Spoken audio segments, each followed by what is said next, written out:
So it's a really interesting question because, like you pointed out, there is only one electric type attack on Raging Bolt. That's Thunderclap, and Indeedee with that psychic terrain can, of course, stop Thunderclap. But I do think there is potential for the Raging Bolt here. I think the problem is you might want a Terra to get around Fluttermane, for example, because otherwise Fluttermane can do a lot of damage with those super effective Fairy type attacks. But it's a Terra Grass Raging Bolt here. So if Raging Bolt goes for a Terra, then suddenly that opens up a new weakness to the Ogerpon on the opposing side, which of course can't threaten it with an Ivy Cudgel. But we finally got the teams up for you all, so let's quickly talk about things. Okay, so just to rehash some of the important points on Nathaniel's team, we're looking at this being one of the more classic teams that people have probably prepared for a lot in this meta.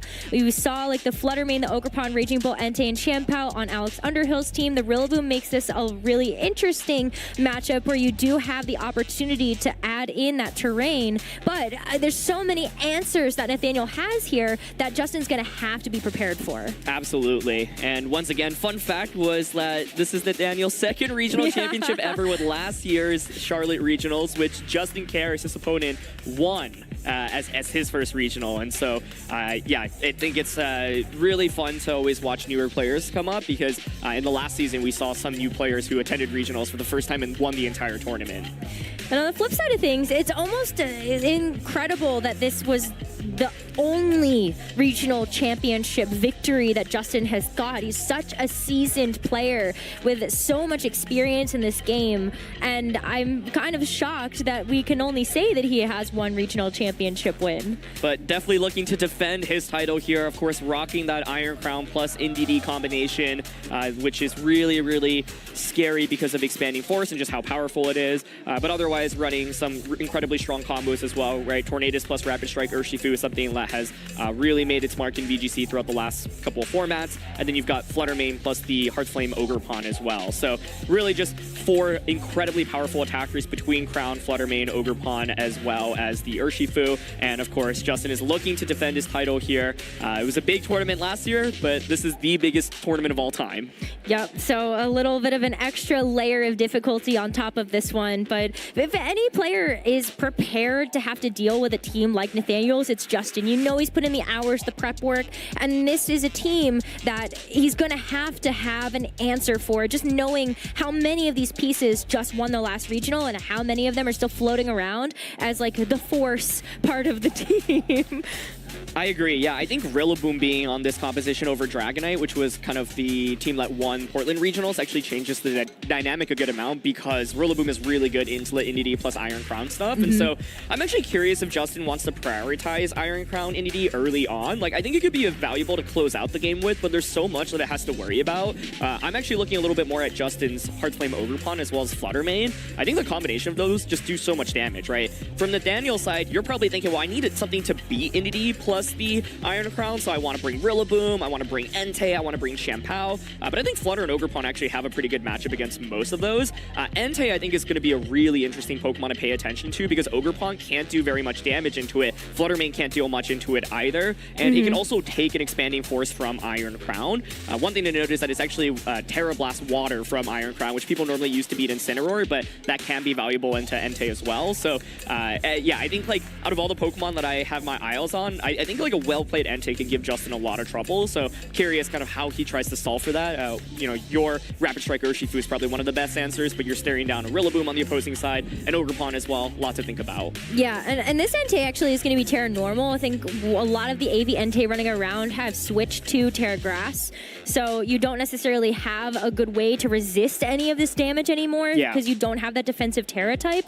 But we are about to get into game number 1. We will have to see what these leads are between Nathaniel Berger and Justin Carris. What have they decided to bring to this matchup? And you called it. Justin's going to bring the Heartflame Ogerpon and the Fluttermane, and on the other side, Nathaniel's going to lead with the classic, the Entei and the Wellspring Ogerpon. Yeah, so we were talking about all of these Pokemon, and they immediately come out onto the field. I think really good choices by both ends. I think Nathaniel right now in a solid spot just because this Ogerpon provides a lot of redirection support. One of the interesting things about this spot, though, is do you want to go for a Terra Terra with Ogerpon, because if you do, then you suddenly open yourself up to being weak to grass-type attacks from the opposing side. The Terra, of course, does help by giving you a special defense boost, but you could just go for something like a Spiky Shield or a Follow Me here immediately. But without that special defense boost, suddenly you take so much more damage from Flutter Mane. And so, all right, we're going to see, I think, a really safe play here of just Spiky Shield plus Sacred Fire.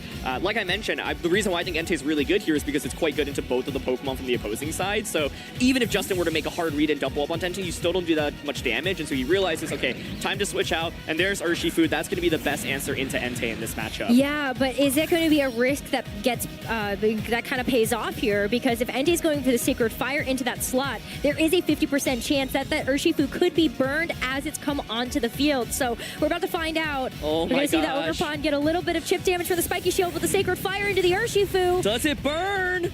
Oh, no burn. It gets okay. away. I think a burn there would have been so huge immediately, right? Because like that's your best anti-answer, just kind of chunked away and rendered relatively useless, but huge to not get the burn there. I really like the play from both ends. I think Nathaniel realized I'm in a really safe position right now. Sacred Fire just does so much in a Flutter. I'm sure he was happy to see the Urshifu switching because he's thinking, well, if I get this burn, I'm just in such a good spot immediately. But now there is a lot of offensive pressure coming from the opposing side. The Ogerpon just protected, right? So you could pressure that slot with the double up, like close combat plus the Ivy Cudgel, for example, would be a really strong play. And so then the question here is, do you want to stay in? Or Flutter Mane, of course, can take that close combat, but this is risky because Justin could make a crazy read here and go for Surging Strikes onto Entei. Yeah, that would be absolutely nuts. So how is Justin going to respond to the switch in?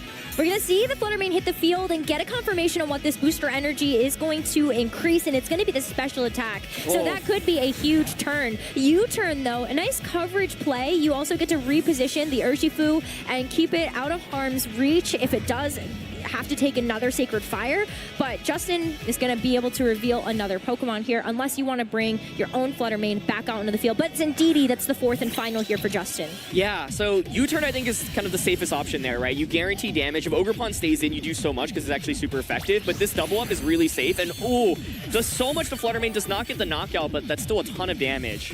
Yeah, Flutter Mane is still going to be really fast in this position as well, but the Sacred Fire into the Indeedee still does about half damage, gets the burn this time around. And that it does mean that this Indeedee's on a timer for how much it's going to be able to stay on the field and help.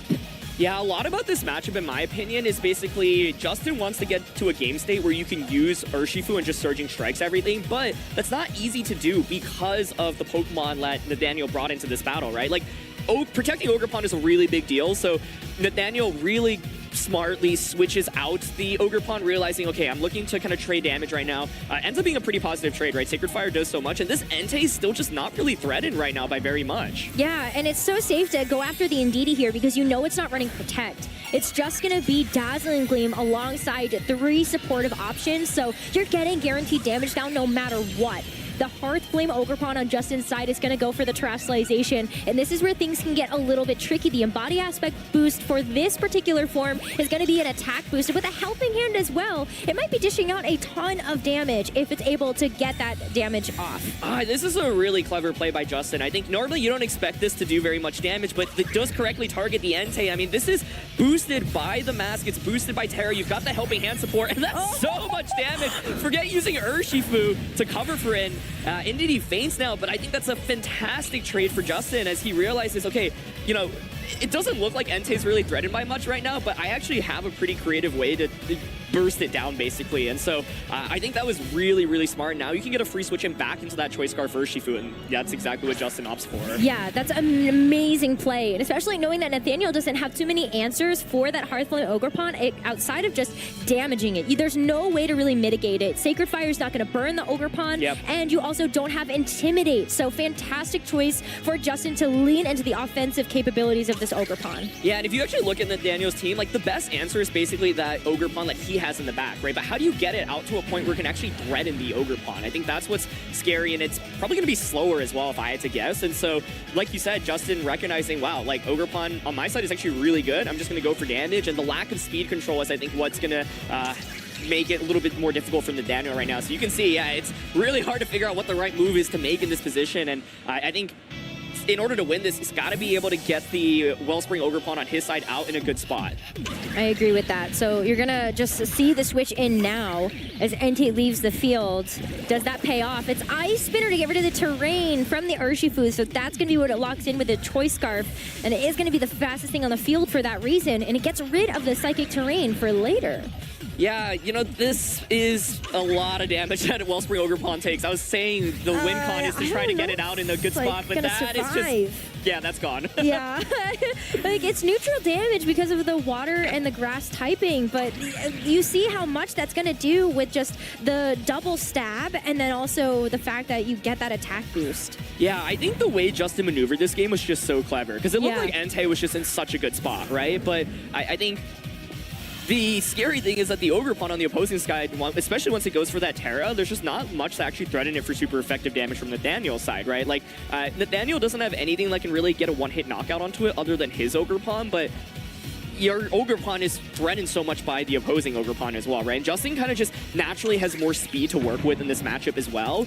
The way he played with Choice Scarf for Urshifu was really clever as well. And Ice Spinner, I think, a really cool move because it would have covered for Rillaboom switching in as well. So it might seem a little bit weird to see Ice Spinner on a set when you've got your own Psychic Terrain, but it's a really nice fourth coverage move. Also allows you to hit something like Dragonite for super effective damage. We're going to see the Terra come out from Rillaboom, so we'll see if Rillaboom can pull off a comeback right now, but I think Ogre Pawn is just so well positioned on Justin's end. I agree with that. We're going to see the Rillaboom terrestrialize to the grass type, so it's going to get an additional boost to its damage for this Grassy Glide. The priority is really nice here as well because Urshifu did lock into a non-priority move. It is going to go down, but this leaves this Rillaboom so vulnerable, and I don't think this Entei is going to be able to do enough here to pick it up, especially because this Ogre Pawn's going to move first. It's just going to target down the Entei too, so there's really nothing now that's going to be threatening that Ogre Pawn. Yeah, I think Rillaboom there maybe had the opportunity to consider going for a fake out, for example, knowing that the Urshifu, at least on the opposing side, is choice locked, but I wouldn't be surprised if Justin just locked Ice Spinner into the Rillaboom slot and say, hey, if you don't have terrain anymore, you're just not threatening me at all at the subsequent turn.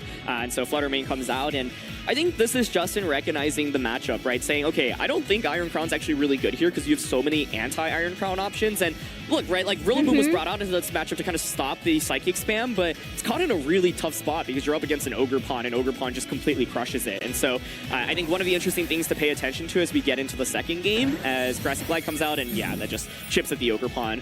But one of the main things I'm curious about is, do you drop some of your Iron Crown plus Indie answers in order to deal with this Ogre Pawn a little bit better? And then just Justin just bring the Iron Crown. Yeah. DD, kind of reading that 480 chess state.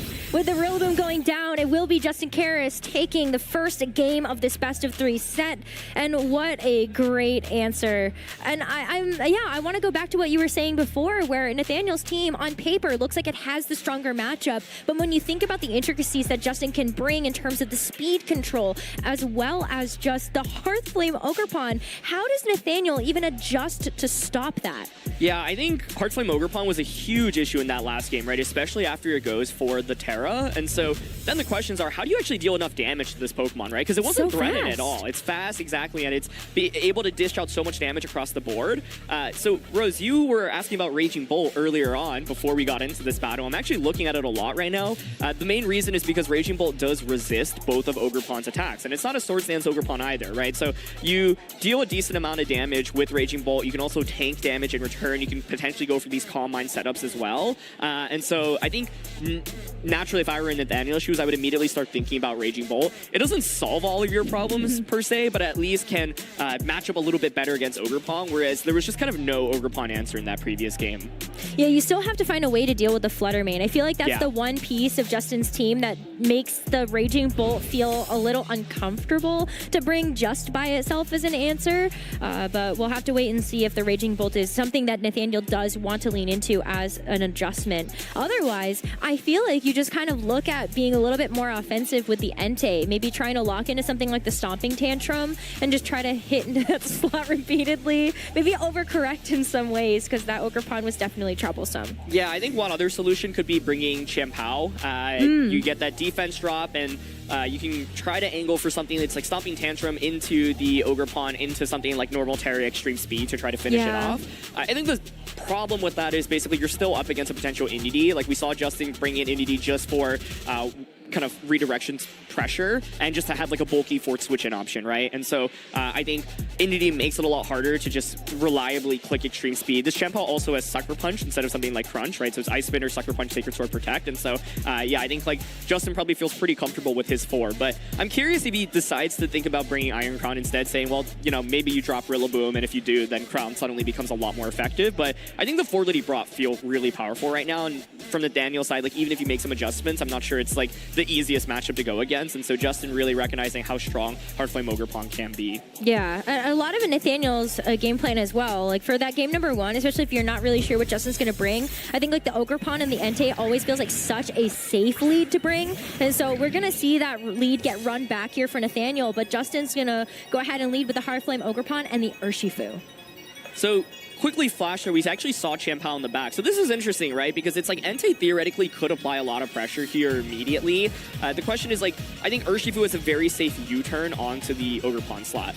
The other thing to note is that you have Ogerpon out, and like the previous game, what went wrong for Nathaniel is that his Ogerpon just fainted as it switched in, but Water Ogerpon's actually pretty good into the opposing Ogerpon, right? And so, yeah, I think Nathaniel recognizing, hey, like I lost that trade really poorly last time. Ogerpon on the opposing side's a really big deal, and he's opting to play a lot more offensively this time around. Yeah, it's going to be the Terra Normal onto the Entei, so at the very least you're not going to take a super effective Surging Strikes from the Urshifu across the way, but you are still left vulnerable to something like a close combat. Oh, no Spiky Shield! Wow, that's a huge play here for Nathaniel to be able to get some damage down in this Ogerpon. It's going to do about 40%, but the U-turn in response is so much damage onto Nathaniel's own Ogerpon when it's going to be the critical hit to make it hurt even more. Yeah, I mean, if it's just a Horn Leech or Ivy Cudgel into the Ogerpon slot, that likely just faints. I mean, it should faint, right? So it's a question of whose Ogerpon moves first, and I would normally expect the Heartflame Ogerpon to be faster here. So that was a critical hit. Curious, you know, how much of a difference that makes, because U-turn still would have done a lot, right? So let's see what option Justin opted for here.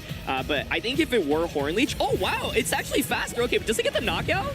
Oh, it's so close. Is that going to be quite enough? So the Ivy Cudgel gets a chance to hit in retaliation. So Nathaniel's Ogerpon is down for the count. And what a critical piece here for Nathaniel to lose so early in this game. Yeah, and the problem is now that the terrain is also set up, right? So you can't click extreme speed nearly as easily. That was a big speed interaction, though. I think it's going to be one of the interesting trends to pay attention to in this tournament, which is basically how fast are Ogerpons in general. I would normally expect Heartflame Ogerpon to be faster, but Justin clearly opting for a much bulkier variant here, actually able to survive that double up as well. But Flutter Mane now out in a decent spot where it can pressure with a Dazzling Gleam to finish off Ogerpon. You can just go for something safe like a Sacred Fire onto the NDD slot and a Dazzling Gleam with the Flutter Mane. And looks like that's what Nathaniel's considering here. From Justin's end, then, I think it's interesting to, you know, the NDD can't protect itself, and so you can go for like a Dazzling Gleam. You could try to Trick Room if your 4th option is a solid Pokemon that can take advantage of Trick Room. But yeah, I think NDD's caught in a pretty weird spot right now, honestly. Yeah, I could go for something like a Helping Hand, but it really doesn't do very much. And the Follow Me as well, you're seeing that Nathaniel's already called the targets correctly, and Flutter Mane should just be faster. So Ogerpon goes down for the count. Whether or not the Sacred Fire is enough, though, to be able to knock out the Ndidi, I think is the question at hand. Oh, the and it misses! Fire? Oh, no, okay. The delay. The lag got me, too. Oh, that was close one. But Ndidi does hang on with a sliver of HP, so it's going to do just a little bit of chip there with the Dazzling Gleam. Since the DLC, there's sometimes lag on these moves I can miss, and as a player, it gives me so much anxiety, and as a commentator, it also gives me so much anxiety, but I the same. Critical turn there as the Ndidi actually does not faint, right? And so one thing that's big for Justin is that you have cleared the Ogerpon. So now Urshifu is just safe to go for Surging Strikes very easily. And so yeah, I think Ndidi not fainting there, it makes this tricky as well, right? Because the Urshifu just threatens Surging Strikes onto Flutter Mane, so you can actually pretty easily just go for Surging Strikes and then go for Follow Me with Ndidi. The fact that there was no burn on Ndidi means that it also hangs on, and so critical survival so far for Justin in this battle. But okay, he's actually going to make the switch here, and so this, of course, opens you up to the risk of getting burned, but Iron Crown is the final Pokemon here. Wow, okay. Wow, so it's going to go onto the field immediately. We're going to see the booster energy activate the Quark Drive, so the special attack boost does come through. It's going to have to take a little bit of damage, but we're just going to see a terrestrialization first here from the Urshifu. Yeah, and I think the Urshifu is just in such a good spot, right? If you're able to clear Ogre Pawn, and Nathaniel actually didn't bring Rillaboom in the back as well as Champ Power, right? Like, Surging Strikes is just looking so powerful right now. I think Justin actually making that switch because he wants to conserve Indy in case the last one is Rillaboom. We, of course, know it's not, but Justin doesn't know that. Surging Strikes on a Flutter Mane, just such a safe play to make here, gets the knockout. And Entei, of course, can't threaten with Sacred Fire right now, so let's see if it's able to get a burn. Yep, Sacred Fire into the Urshifu, did not burn it the first time around, but it gets it this time. That's a huge way to be able to keep this Urshifu in check for just a little bit. Yeah, really nice call there to actually target the Urshifu, right? Of course, you could try to go for the safe knockout onto the Indy slot, but here, getting the burn is really crucial. I think if you don't get that burn, the Urshifu just clears everything, right? Like, if the burn doesn't happen, then you can very easily just Surging Strikes into Entei for a guaranteed knockout. There's the boost of your Terra as well as Champ Power dropping the defense, and so very critical time there to get the burn. What's scary, though, is this Champ Power doesn't have Crunch, it's Sucker Punch, and so you actually don't threaten the Iron Crown with very much here, right? And so Crown now actually in a really good position to go for really anything. I think you can Tacking Cutter into the Champ Power. You can just go for Expanding Force as well. Knowing that Entei can't protect means that Justin can double up onto that slot. I think that is a decent play to go for. And so, yeah, you can try to double up on a Crown and go for the knockout there, but Crown is looking really scary right now. Crown could also just protect. Yeah. So, like, you could double into the Iron Crown and just see the protect. Yeah. So, Justin with such a safe play, meaning that this Urshifu has a little bit more room to breathe. While it is burned, it can still go for these powerful Surging Strikes, and it's going to be about half damage to this Entei. Yeah, it's still honestly a lot with the Water Terra as well as the defense drop from the Champ Power.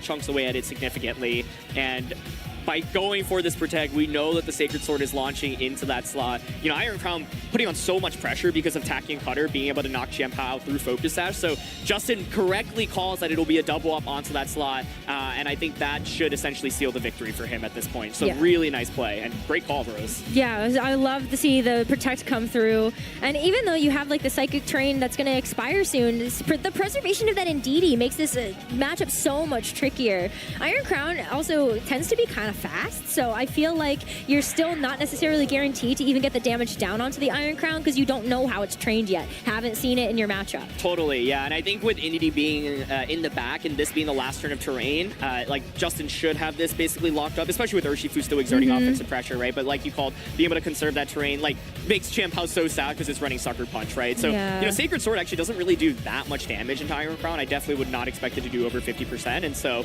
yeah, I think even without that prediction last turn, I feel like Justin was probably still in a good spot, but now with Surging Strikes coming out, I think Entei might just faint from this. Let's see.